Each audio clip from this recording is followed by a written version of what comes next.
Hey everybody, so we have some breaking news and a trade to talk about this afternoon.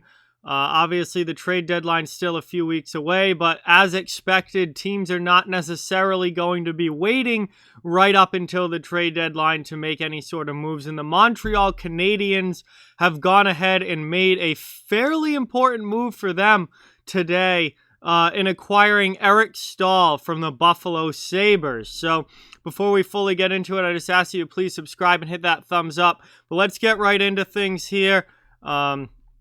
Taking a look over at Twitter, it has become official.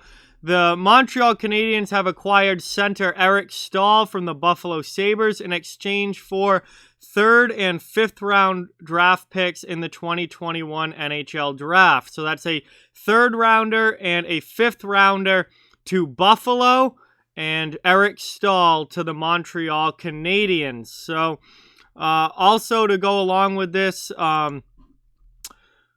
Buffalo has retained 50% of Eric Staal's salary, so that's how they make it work salary cap wise. With Montreal still being under the cap, Buffalo retains half of Staal's salary, but that's not an issue for the Sabres.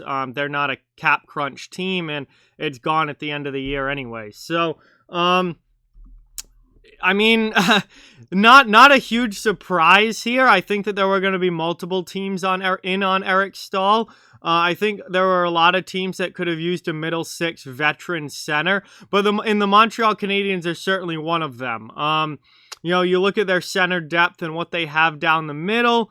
It's not quite as good as what they have on the wings. They've got, obviously, Nick Suzuki's a really good young player, but still, very, very young and not necessarily the guy to shoulder the load yet.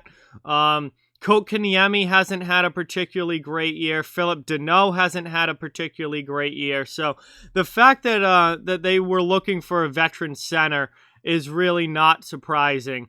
And Eric Staal obviously is not the player that he was when he was, in the late, mid to late 2000s with Carolina, and a really great player back in the day. He's not that anymore, but even in his mid-30s now, he still very much can contribute in a second or third line type role down the middle, and he still has good hands. He still has some offensive ability. He's a very smart player, and he's a veteran guy to bring into that locker room and kind of give them some experience that they don't have with guys like Kotkaniemi and Suzuki, who are still very, very young players playing center there in Montreal. So I like the veteran addition because I think that Staal's experience and just all the years of NHL games and that he's played are really going to help out that Canadiens locker room, and they needed another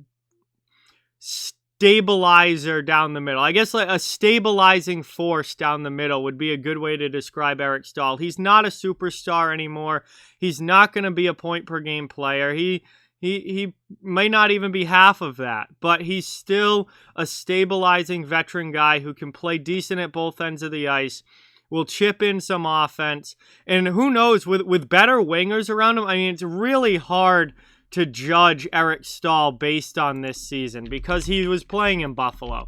And let's be real, nobody's numbers in Buffalo are going to be good.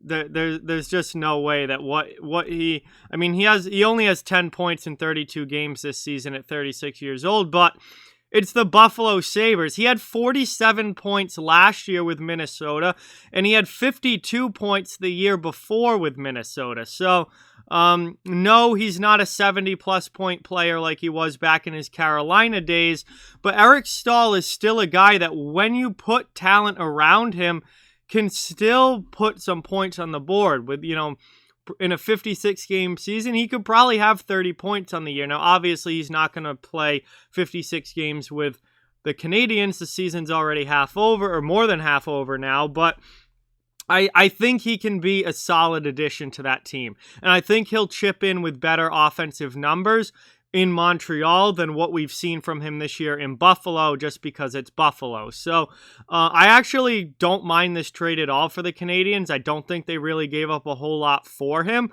Third round picks can sometimes turn into solid players, but it's kind of a crapshoot. Fifth round picks are very rarely NHL players. So it's not like they're giving up a ton here, and they get somebody in return who I do think will help their team and is at a position that they really needed to help reinforce and stabilize, and that is a veteran center in that lineup. So, again, for Buffalo, this is about acquiring assets. They're going to want as many picks and prospects in return as they can. And they were able to get something for a 36-year-old center who is not the player that he used to be. So that's good on Buffalo, getting what they need. But for the Canadiens, I think this is a solid trade for them. They don't give up a lot, and they get the kind of player that they needed to add into that lineup at not a large cost. So I have really no complaints about this trade. I think it helps both teams in what they were looking for, and it's one of those deals that makes sense for both sides. So that's just my opinion on the Eric Staal to Montreal trade. There's obviously going to be many, many more trades to come this season as we get closer to the deadline. This one obviously done a few weeks in advance, and I think that's probably going to be the norm this year. I don't think we're going to see a lot of teams waiting right until deadline day to get their deals done. I think we're going to see over the next week or two a lot of deals get done before we actually get to the trade deadline. And this is just the first of many that are probably going to fall over the next 2.5 weeks. So that pretty much does it for this video. Just wanted to obviously get my thoughts out on that and talk about the Staal trade. I think it's one of those deals that makes sense for both teams. And there's really, there's nothing to complain about. It works out for both sides. So with that, like, comment, share, subscribe, follow on social media. All those links are in the description. If you'd like to further support the channel, the links to our Patreon, donation link, merchandise store, and channel memberships are down in the description as well. Keep spreading the word about this channel. Let's keep this thing growing. Thank you so much for watching. Hope you enjoyed the video, and I'll talk to you guys soon.